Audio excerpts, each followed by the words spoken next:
Bonjour tout le monde, j'espère que vous allez bien en ce début de semaine de relâche pour ceux qui ont des enfants d'âge scolaire. Donc, aujourd'hui, on commence une série de 2 prédications, aujourd'hui et la semaine prochaine. Donc, vous avez déjà entendu parler de la tension entre le royaume qui est présent et le royaume à venir. Le royaume est partiellement arrivé ici maintenant, avec l'arrivée de Jésus sur terre, avec son incarnation. Donc, à travers la foi, l'amour, la justice, la paix, on peut vivre le royaume sur terre, ici, maintenant, dans l'Église et dans le monde. Mais le royaume est aussi en devenir, parce que sa plénitude, donc pour pouvoir le vivre pleinement au complet, ça va être seulement quand il va y avoir la deuxième venue de Jésus. Donc, le royaume est présent, mais aussi en devenir. Donc, c'est une tension à maintenir entre l'engagement et l'espérance, entre la manifestation partielle et la manifestation complète du royaume. Et la série qu'on débute aujourd'hui comporte un peu cette tension-là, mais pas tout à fait. C'est une tension qui y ressemble, mais il s'agit de la tension entre ce qui est déjà accompli et ce qui est en cours dans notre vie chrétienne. Pour illustrer un peu, je vais prendre l'exemple d'une équipe sportive. Si vous suivez du sport ou si vous faites partie d'une équipe sportive, si vous gagnez une partie, vous avez raison de célébrer. Hein? Vous avez une partie de gagner. Mais si vous voulez vous rendre en finale et gagner le trophée, il vous faut gagner encore plusieurs autres parties parce que le tournoi est encore en cours. Donc, il y a une partie de gagner, mais le tournoi est encore en cours. Pour ceux qui sont un petit peu moins sportifs, la pratique d'un instrument de musique. J'ai joué du piano pendant plusieurs années, mais j'ai arrêté, ou disons, je joue sporadiquement depuis le cégep, donc j'ai perdu énormément. Mais je me souviens des bases. Donc, entre avoir le doigté pour sa gamme, la jouer de la main droite seulement, la main gauche séparément, jouer les 2 mains ensemble. Ensuite, jouer peut-être Clair de lune de Debussy ou la Campanella de Liszt. Il y a tout un monde. Il y a tout un monde qui est en construction. Il y a un monde qui est en cours. Le pianiste débutant peut être fier d'être capable de jouer ses gammes avec un bon rythme soutenu, mais il devra encore pratiquer pour jouer l'Ode à la joie de Beethoven ou le premier mouvement pour Élise, le deuxième est un petit peu plus complexe, encore plus pour Clair de lune et encore plus de pratique pour Liszt. Il y a donc un ici maintenant à célébrer, il ne faut pas se décourager, mais il y a aussi un avenir qui est en cheminement. Et c'est exactement cette tension-là dont je veux vous parler aujourd'hui et la semaine prochaine. Dans la vie chrétienne, il y a un ici maintenant lorsque nous nous convertissons. Et il y a un chemin de disciple qui est en cours lorsque nous acceptons de nous engager à la suite de Christ. C'est un chemin qui est parsemé de réussite, de défis, de liberté, d'entraves, mais c'est un chemin en cours. Et l'un, c'est-à-dire ce qu'on a à notre bénédiction, et le chemin qui est en cours, un n'annule pas l'autre. Toutes les bénédictions que nous avons reçues à notre conversion restent, malgré le chemin sur lequel nous nous engageons. Et le chemin sur lequel nous nous engageons, qui peut parfois être, on se l'avoue, difficile, n'annule pas les bénédictions que nous avons reçues à notre conversion. Les 2 pôles sont complémentaires. Parce que lorsque nous nous convertissons, il y a une espèce d'euphorie qui se passe. Hein? Tout de la foi est nouveau, on est curieux, on est une nouvelle personne. Mais après quelques jours, quelques semaines, quelques mois, pour ceux qui sont chanceux, quelques années, il y a peut-être une déception ou une irritation qui peut survenir, qui peut se pointer le bout du nez. Les problèmes ou les traits de caractère que nous pensions avoir éradiqués reviennent ou, au final, ne sont jamais partis. Cette tension entre la nouvelle personne qui gagne des bénédictions dès le début et la personne qui doit croire, maturer, être transformée, peut nous laisser un sentiment de trahison ou d'espèce de syndrome de l'imposteur. Parce qu'après tout, nous sommes censés, si on en croit les Écritures, être une nouvelle créature, une nouvelle personne. Les anciennes choses sont du passé, non? Alors pourquoi pouvons-nous nous sentir trahis parfois par les promesses de Dieu ou trahis par nous-mêmes? Pourquoi est-ce que nous sommes déçus par moments? Pourquoi avons-nous l'impression de ne pas être à la hauteur? Ou de ne pas mériter les bénédictions divines qui nous sont offertes? Ou alors que les bénédictions divines reçues au début ne sont plus applicables maintenant? Est-ce un manque de piété personnelle? Une lecture de la Bible déficiente? Une mauvaise façon de prier? On en a parlé avec Robert la semaine passée.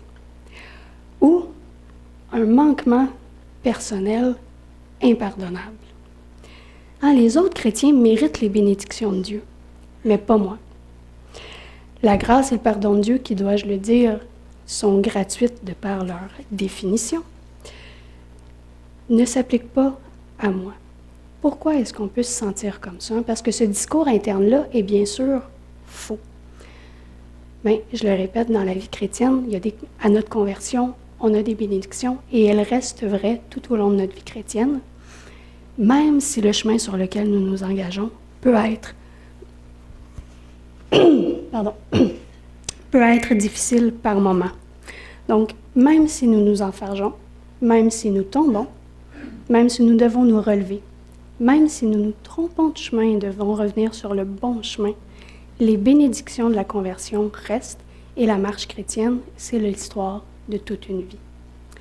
Aujourd'hui, nous allons commencer avec le « ici maintenant » des bénédictions de la conversion. Et la semaine prochaine, nous verrons la marche fidèle que nous devons avoir avec Christ, donc ce qui est en cours, ce qui est à venir, ce qui est le processus de maturation progressif et transformatif que nous vivons.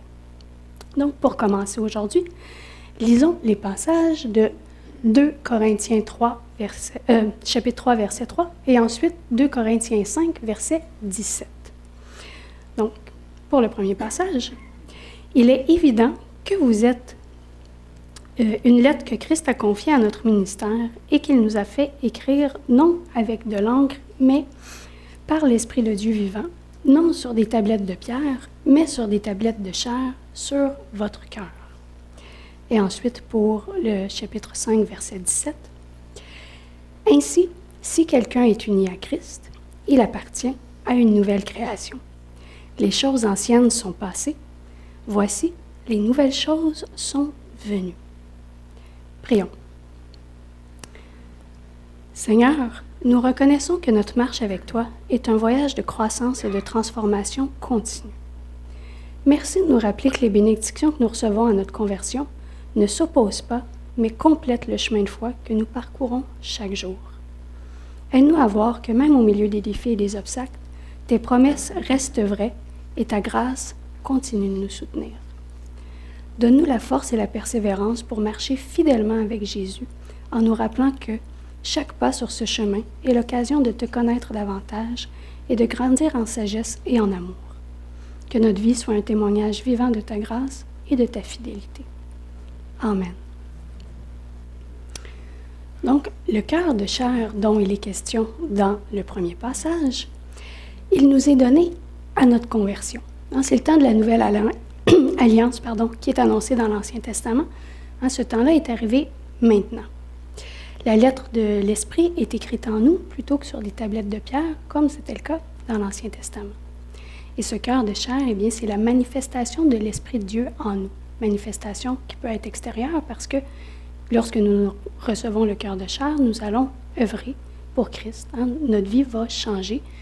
Dieu est présent et actif et nous le sommes tout autant pour lui. C'est une réalité qui est bien réelle lorsque nous nous convertissons. Les choses anciennes sont du passé lorsque nous devenons une nouvelle créature à notre conversion, lorsque nous nous attachons à Jésus. Et le cœur de chair, c'est la première étape pour la transformation chrétienne. Et pour être une nouvelle personne, pour être une nouvelle création qui a un cœur de chair, hein, parce que évidemment les deux passages sont liés, il y a une condition unique. Et quelle est-elle? Eh bien, c'est d'être uni à Jésus. S'unir à Jésus a comme résultante d'être une nouvelle créature, une nouvelle personne, parce que notre vision du monde change lorsque nous acceptons Jésus. Des attitudes, des comportements, des choses qui nous semblaient banales et convenables peuvent être remises en question. Dès le début de notre conversion, même si on est seulement au début de notre vie chrétienne, il y a un changement qui s'opère, il y a un renversement des paradigmes qui montre que nous avons changé, que nous avons un cœur de chair et que notre nouvelle personne, elle est bien là. Parce que sinon, nous aurions continué comme avant, il n'y aurait eu aucune remise en question. Donc, avec une vie chrétienne, on part avec le cœur de chair à la conversion, et de là, il y a une évolution constante. Et dans le passage, eh bien, ça dit que les choses anciennes sont du passé, hein, que les choses passées sont finies. Dans le texte original, avec le verbe, ou plutôt avec le temps de verbe, c'est très clair que c'est du passé. Les choses anciennes ont disparu. La nouvelle créature qui est bénie par Dieu est déjà là, et le cœur est devenu chair dès maintenant. Il y a bien sûr un effet continu, un effet dans le temps, mais le début, il est bien là, il est présent. La personne qui vivait sans Dieu, qui pouvait peut-être être même centrée sur elle-même, qui avait un cœur de pierre, eh bien, elle est disparue. Elle s'est laissée transformer par l'Esprit et transformée par sa relation avec Jésus. Donc, il y a un changement profond qui s'opère, et c'est plus qu'une mode passagère, hein? C'est un ancrage qui se fait dans notre cœur, notre nouveau cœur de chair. Si vous en doutez, pensez à Paul.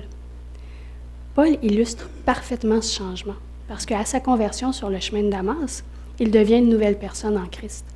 Il passe de persécuteur de l'Église à apôtre passionné. Dieu l'a béni à sa conversion, et par la suite, Paul s'est laissé guider par l'Esprit, et il s'est attaché à Jésus, et il est resté attaché jusqu'à la fin. Et nous aussi, comme Paul, nous sommes créés par Jésus, façonnés à nouveau. Et ce, dès notre conversion. Lorsque nous nous convertissons, hein, ce jour-là précis, c'est une nouvelle vie, sous une nouvelle alliance, avec des bénédictions immédiates. Paul a été béni, les apôtres ont été bénis, les chrétiens avant nous ont été bénis, et nous le sommes tout autant aujourd'hui. Les bénédictions que nous recevons, il ne faut pas l'oublier, hein, ce sont la prérogative de Dieu, c'est-à-dire que c'est Dieu qui les offre en premier. Ce n'est pas nous qui les demandons, ce n'est pas nous qui nous accrochons à ces bénédictions-là. Dieu les offre par lui-même en premier, et c'est dû à sa nature et sa fonction. Et il les offre dès le début. Au fait, quelles sont les bénédictions que nous pouvons recevoir à notre conversion? Je vais vous en lister quelques-unes, ce n'est pas une liste qui est très exhaustive, mais on va en voir quelques-unes ce matin. Entre autres, nous recevons le pardon. Le pardon, eh bien, c'est l'acte de déclarer un homme libre de sa culpabilité, alors que l'homme ne méritait que la colère juste de Dieu. Il est pardonné. Et j'aimerais ici apporter une clarification au sujet de la colère de Dieu, parce que parfois elle est un petit peu mal comprise, parce qu'on se fie à notre colère humaine. La colère de Dieu, elle est caractérisée par... en fait, Dieu ne pourrait pas être juste s'il n'avait pas sa colère. C'est un trait qui est permanent et stable, tout comme son amour l'est. Ce n'est pas une colère qui est capricieuse ou erratique. La colère de Dieu est due au péché de l'homme. Et parce que nos péchés, ça l'affecte Dieu. Et si nous péchons contre la création, contre les autres ou contre nous-mêmes, eh bien, nous allons à l'encontre du plan de Dieu, à l'encontre de ce qu'il veut faire, et il faut que l'injustice soit punie afin que Dieu soit juste. Et un autre fait important, très important au sujet de la colère de Dieu, la colère de Dieu, elle est toujours mêlée à la miséricorde de Dieu. L'un ne va pas sans l'autre. Hein, c'est pourquoi Dieu désire nous pardonner. bien que sa colère soit justifiée, il veut une relation avec l'homme et il veut que nous soyons près de lui. Il veut entrer en relation avec nous, alors il s'avance pour nous pardonner dès notre conversion. Et c'est Jésus qui a apaisé la colère de Dieu contre nous. Le pardon de Dieu efface tout manquement. Il tourne le dos aux fautes. Il n'en tient plus compte si nous choisissons d'associer notre vie à Jésus. Est-ce une raison pour pécher de façon intentionnelle? Parce qu'après tout, on a juste à dire pardon et le tour est joué? Non. Quand on choisit d'être chrétien, eh bien, nous aussi, nous tournons le dos au péché. Hein? On s'associe à Jésus, on veut être modelé par lui. Donc, nous choisissons de ne plus être esclaves du péché, nous choisissons d'être libérés. Donc, pécher de façon intentionnelle, c'est de rester esclave du péché, c'est de choisir de mettre une distance entre nous et Jésus. Donc, si nous sommes chrétiens, nous choisissons d'être libérés et choisissons Jésus comme modèle. Parce que, je le répète, nos paradigmes changent à notre conversion. Si nous chutons, hein, nous sommes tous imparfaits, nous reconnaissons notre faute et par sa grâce et son amour, Dieu nous pardonne jusqu'à 1000 générations, ce qui veut dire infiniment. La colère de Dieu, elle reste seulement pour ceux qui tentent de déjouer Dieu, qui veulent rejeter son plan rédempteur, son projet, qui ne veulent pas y prendre part. Lorsque nous nous convertissons, nous avons le pardon de Dieu et le pardon s'est manifesté en Jésus. C'est par son sacrifice que nous sommes pardonnés. Donc, Dieu est juste en justifiant même les imparfaits de par le sacrifice de Jésus. Donc, croire en Christ, recevoir Christ, nous sommes pardonnés, et ce, dès notre conversion. Ensuite, nous avons le salut éternel. Le salut peut être défini comme la liberté à l'égard de toute limitation. C'est tout notre être entier qui est libéré, notre être moral, physique et spirituel. Comment accédons-nous au salut? Eh bien, on vient de le dire, par Jésus. C'est Jésus qui nous lave par son activité salvatrice, qui lave et purifie. C'est ça le salut, c'est le chemin vers la vérité, c'est le chemin vers Dieu. Et c'est une vie qui est caractérisée par de l'abondance et par de la paix du cœur. Lorsque nous nous convertissons, notre vie de résurrection, elle est assurée. Ensuite, nous avons l'Esprit de Dieu sur nous. L'Esprit de Dieu, nous le recevons par la foi. Et c'est ce qui marque le début de la marche chrétienne. C'est une transformation qui est profonde et radicale, qui a bien sûr un processus, mais qui arrive à notre conversion, notre nouvelle naissance. Comme un fleuve qui lave, ceux qui croient en Jésus ont l'Esprit de Dieu qui donne la vie et qui purifie. Et Jésus a promis que nous recevions un accompagnateur fidèle qui ne nous quittera jamais, et ça, c'est l'Esprit. L'Esprit consolateur qui nous dirige vers la vérité. Et la puissance de l'Esprit, elle réside en nous. En notre corps est le temple de l'Esprit. Donc, l'Esprit de Dieu est toujours accessible pour ceux qui veulent y accéder à tout moment, du moment de notre conversion jusqu'à notre mort. Ensuite, l'adoption par le Père. La promesse d'adoption par le Père, le meilleur des papas, c'est un des plus grands trésors qui est offert aux croyants. Devenir fils et fille de Dieu transforme radicalement notre identité spirituelle et ça nous fait entrer dans une relation personnelle avec notre Père, qui nous appelle maintenant ses enfants bien-aimés. Avant même notre reconnaissance du besoin d'adoption, dans sa bonté infinie, Dieu veut nous adopter. En tant que frères et sœurs de Jésus, nous héritons des bénédictions et des promesses de Dieu, et ce, sans distinction. Et encore une fois, c'est la prérogative de Dieu, c'est-à-dire que c'est une décision divine qui reflète sa disposition bienveillante du cœur pour nous, qui nous assure une sécurité éternelle en tant que membres de sa famille. Et par cette adoption, eh bien, nous sommes également appelés à vivre en unité et en amour entre frères et sœurs en Christ, donc en se soutenant mutuellement en Église. Donc, dès notre conversion, Dieu nous adopte, nous sommes ses enfants. Le dernier pour aujourd'hui, co-héritier du royaume de Dieu avec Jésus. En tant que co-héritier du royaume de Dieu avec Jésus, nous partageons un héritage éternel entre tous les croyants. Et cette assurance nous est donnée par le Saint-Esprit qui agit comme une espèce de gage dans notre vie pour les bénédictions à venir. Le Saint-Esprit, c'est comme un acompte qui marque la plénitude et les promesses de Dieu à venir.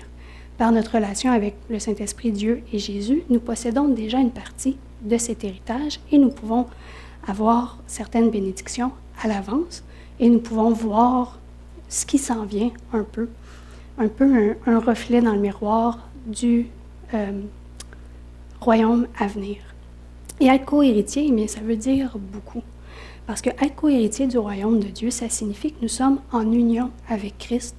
Et en tant que co-héritier, nous faisons partie du plan de Dieu pour la restauration de l'humanité et de la création. Hériter du royaume de Dieu, ça signifie que nous avons un rôle à jouer en tant que serviteurs rois. Donc, se modeler, être à l'école de Jésus, donc servir plutôt qu'être servi. Et nous avons une promesse d'un avenir glorieux avec Dieu. Et cette espérance, eh bien, ça nous encourage à vivre notre foi aujourd'hui même, dès maintenant, et à vivre en accord avec notre héritage céleste. Donc, c'est connaître notre statut de co-héritier. C'est de vivre d'une manière digne de notre appel et des valeurs de Dieu qui sont ici-bas également. Donc, les bénédictions que nous recevons la journée de notre conversion sont bien réelles et elles perdurent dans le temps. Elles sont vraies et restent vraies et actives tout au long de notre marche chrétienne. Nous sommes pardonnés, nous avons le salut éternel, l'Esprit de Dieu est sur nous, nous sommes adoptés par un Père aimant et nous sommes co-héritiers du royaume de Dieu avec Christ. Et c'est vrai et ça reste vrai. Peu importe notre questionnement, nos doutes et le regard parfois un peu triste qu'on peut avoir sur nous-mêmes, ça reste vrai. Tant que nous restons unis à Christ, dans la condition unique, avec un cœur de chair. Il est également important de reconnaître que le changement qui débute à notre conversion, eh bien, il est progressif et continuel. Il ne faut pas se décourager en chemin. Nous sommes en constante évolution. Notre vision du monde qui a commencé à changer à notre conversion se renouvelle sans cesse. Et c'est cette transformation intérieure guidée par l'Esprit qui nous pousse à grandir en sagesse, en amour et en compréhension, un peu comme on a chanté ce matin. Elle nous appelle à vivre notre foi de manière authentique, à témoigner de la grâce que nous avons reçue et à chercher constamment la volonté de Dieu dans tous les aspects de notre vie. Notre marche fidèle avec Dieu, avec Jésus, elle a ses hauts et ses bas. Et c'est l'histoire de toute une vie. On n'a jamais fini d'apprendre. Et à travers tout cela, tous les hauts et les bas, eh bien, nous sommes assurés de la présence fidèle de notre Seigneur à nos côtés. Il nous soutient, nous guide et transforme nos vies à chaque étape. Et en chemin, nous découvrons que la fidélité de Dieu ne faiblit jamais. Elle est la source de notre espérance et de notre force.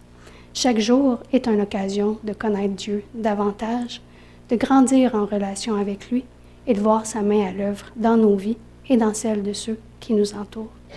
Et cette histoire de transformation, eh bien, c'est elle que nous allons voir la semaine prochaine lorsque nous allons visiter le texte de Philippiens. J'imagine, si je vous dis ça, vous allez avoir une petite idée du passage qui s'en vient la semaine prochaine. Pour terminer, avant de laisser la place à l'équipe de louanges et à Jean-Victor pour la scène, prions. Seigneur notre Dieu, nous te remercions pour toutes les bénédictions infinies que tu nous accordes dès notre conversion. Merci pour ton pardon, ton salut éternel, ton Esprit Saint qui nous guide. Nous sommes reconnaissants d'être tes enfants adoptifs et co-héritiers avec Christ. Nous te prions de continuer à transformer nos cœurs et nos esprits chaque jour. Renouvelle notre vision, fortifie notre foi et aide-nous à marcher fidèlement avec toi, même dans les moments difficiles. Que ta présence constante soit notre force et notre espérance. Que notre vie témoigne de ta grâce et de ton amour. Guide-nous et transforme-nous afin que nous puissions grandir en sagesse, en amour et en compréhension. et que nous puissions toujours rechercher ta volonté dans chaque aspect de notre vie. Au nom de ton Fils Jésus, par qui tout est possible et accessible, nous te prions. Amen.